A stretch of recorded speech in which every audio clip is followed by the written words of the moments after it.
Game 3 tonight, Gamebridge Fieldhouse, Pacers and Cavs. Rick Carlisle joins us now. You've shown all season you can come from behind. In 2 of your last 3 wins, you had to stage a big comeback. So what is your message to this team to not rely on that, to get off to a good start, to show that force and physicality in the first quarter?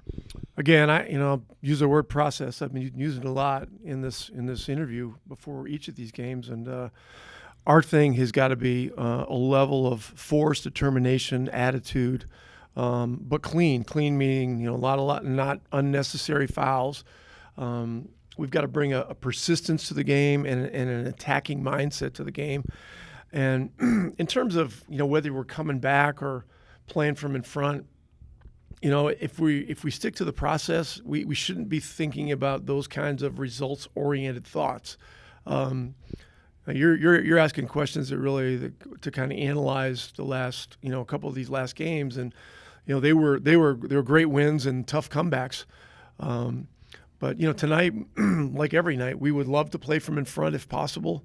But we don't know the likelihood of that, and this is a tough opponent tonight that's coming back really with what sounds like full strength. Donovan Mitchell obviously had a really big game. He will probably get some help at the time of this interview. We don't know the full extent of the injury report, but with him specifically, how do you limit his effectiveness?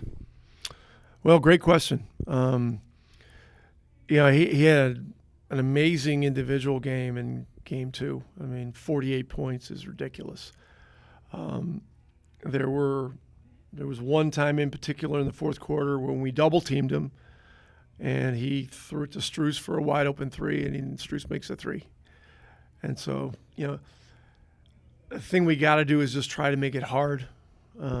When we need to bring a second guy, we'll do it.